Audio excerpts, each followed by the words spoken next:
Ryan Stramrood, thank you so much for being on the show. It's a really, really fascinating interview. I'm a swimmer as well. I've had a couple of periods in my life where I swam, but this year actually I swam 30 miles in the month of June. Wow. Um, as a way to listen to you saying, "Wow, you swam 30 miles in a day." I'm sure a number of After a times. lot of training. Yeah. Yeah. And it was a base level training for me to get me back into something. But just a real quick, Ryan is one of the most recognized open water swimmers, ice swimmers. We're going to talk about a little bit today. He's seen recognized in the Guinness Book of World Records. He has a book called Push Past Impossible. And honestly, I came into this interview going, "Oh, this guy's just going to talk about all these great feats he's done," and it sounds interesting. But what I really, really lopped onto, which I think you talked about so well, was overcoming uh, the challenge that your mind sets up for you. Like I think you said, what did you say that was so profound? Yeah, you did, but it was something about your mind The selling yourself mind, short. yeah, the mind being the gateway to absolute greatness. Yeah, Yet it is so well evolved to hold us back, and to probably hold you back. what I also preach quite loudly is that that we are designed to believe in our own limitations, That's what and it was. We're and designed to believe. yeah, you are, and you don't. And when you believe in your limitations, you have no reason to challenge them. You don't even know that you can challenge them because you are you, and that's the feeling you have in the moment, and that's the end for you. Um, Right. but when you know and you are aware of what's happening in your head, when you're aware of why you're feeling that, it becomes easier. Not easy, but easier to understand that. Hang on, actually, maybe there is a step I can take over this end point of mine. And as you'll hear about the English Channel, that is where. That happened to me 9 hours into that swim. I couldn't take one more stroke, but somehow tapped into this mindset and managed to swim another 4.5 hours in some horrid conditions. I Um, mean, that's yeah, amazing. I mean, just to like, and the other thing, I've been a swimmer for a long time, and I still don't, probably not that informed, but when you do a swim like that, you're not getting out of the water and taking a break and starting where you stopped. You're swimming no, from start to finish, correct? you have to start clear of the water. They start the clock, and you walk Mm-hmm. in the English Channel's case, you walk in at Dover, and then you may not touch anything or get any assistance until you walk out in France. And for me, that took 12 hours and 54 minutes.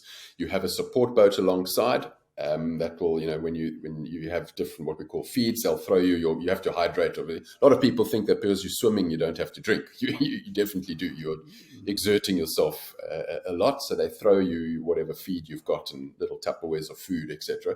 But you can't hold on the boat, for example. Or Right. if you touch the boat, you're disqualified. Or anything that helps you go forward, or anything that helps you float, or even if another swimmer jumps in and swims in front of you and drafts you, you're disqualified. You're not even allowed to wear those those aqua earphones to Yeah. entertain Yeah. Yeah. yourself. As far as I know, certainly in my day, you weren't allowed to wear these watches to give you info. It's a very purist, very isolated mind that pushes you to the bare limit. Yeah, and I think the thing that really like you speak about this because you are so involved in it and so such proficient at the entire experience. But the reality was you started this kind of late in life, and that's what really gives you a foundation of talking about pushing your limits, Correct. understanding how your mind kind of limits you. And I think that personally, that's what is important for everyone to Yeah. hear is not just that you're this crazy wild, you've got these super I don't want to say lofty, but they're amazing goals, like to Yeah. swim a mile in Antarctica in below freezing water, and survive, but that everybody can adapt or take from your experience and learn Yes. something about themselves, right? So that is absolute key to the messaging I give, and I make it very clear up front that I am absolutely none other than the quintessential average Joe, a nice sort of lazy, fat 28-year-old enjoying the couch and the TV with not an ambition in the sporting world whatsoever, running a business and making some money and doing that and providing for my family, but never realizing what I'm really capable of. And it took one little act of bravery to push me over the line and out of comfort, and to stick with it for a little while. And that just, once you do that, it starts, you lay a new platform for what looks impossible to you. And so you go.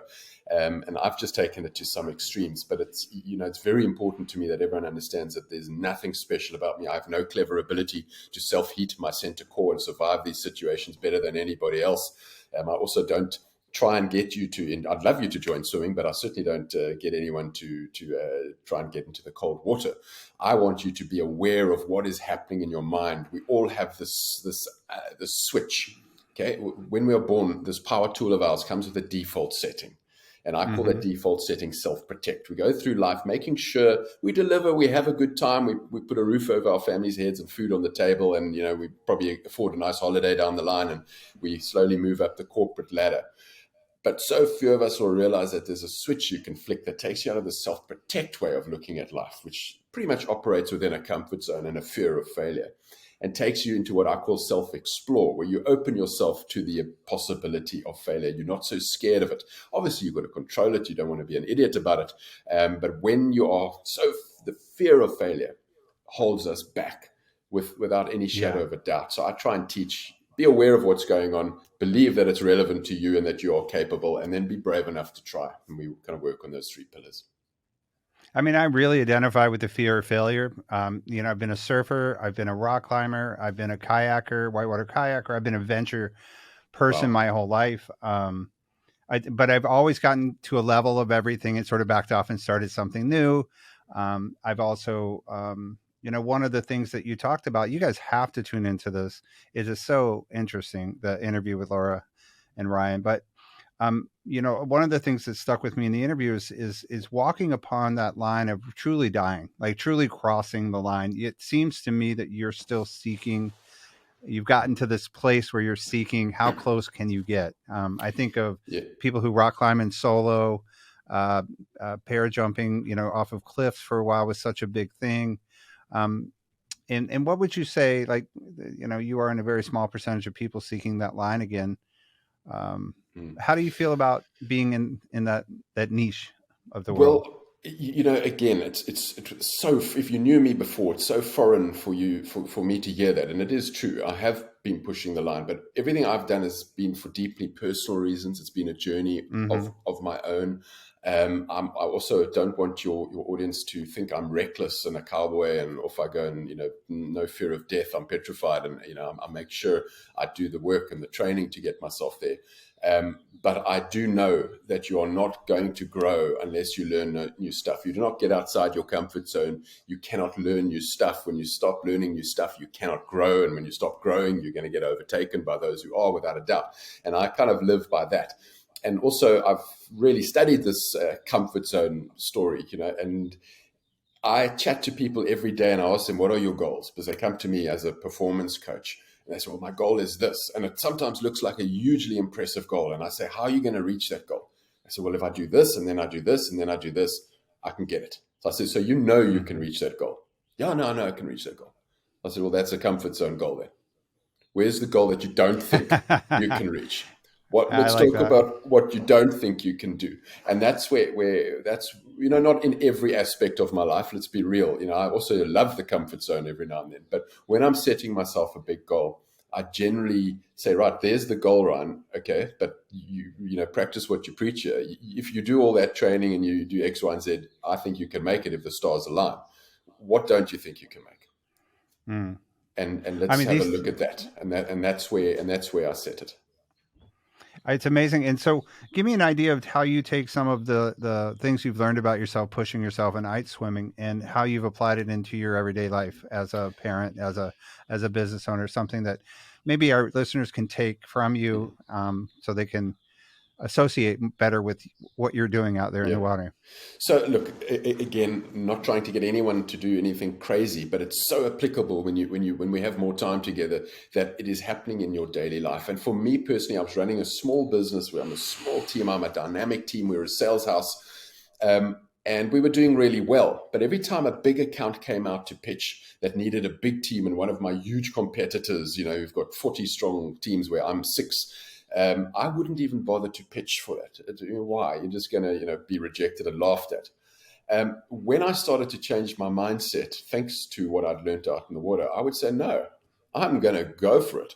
And I think about it, and I'm clever about it, and I put what I need to together to do it. And I go, am I allowed to say balls to the wall to go to try and make this pitch? And you know what?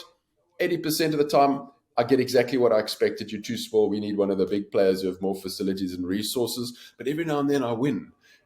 Accounts that Oh, I the love that. industry cannot believe this small little team got. And I kind of just lie awake at night and smile, and also worry how the hell I'm going to service it. But, that's the next stage. At least I got, if I didn't pitch, I would have failed before I even tried.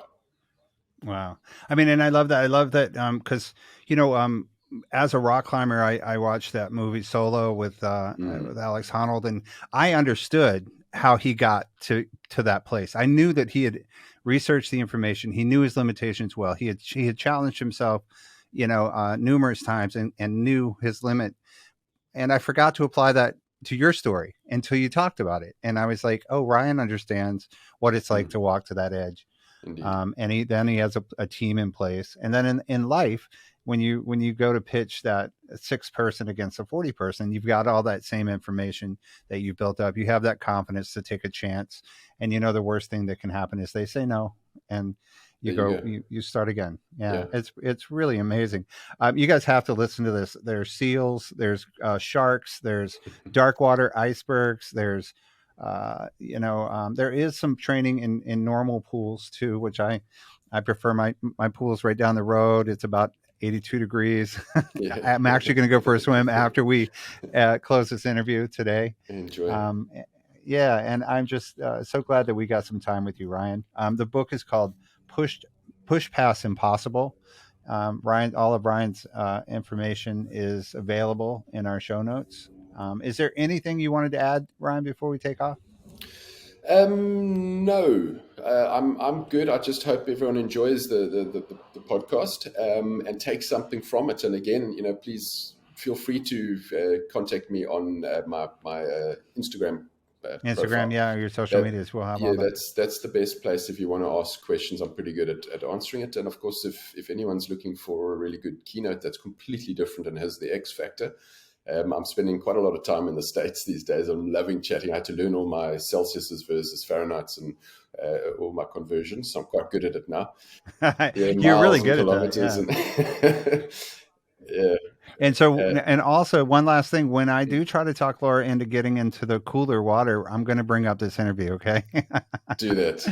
Do Yeah. that. Push past I typically impossible. say that I say she doesn't get in the water unless it's above 80. So now Yeah, we've got something to work with. And there you thank go. you so much, Ryan. Such a This is pleasure. fantastic.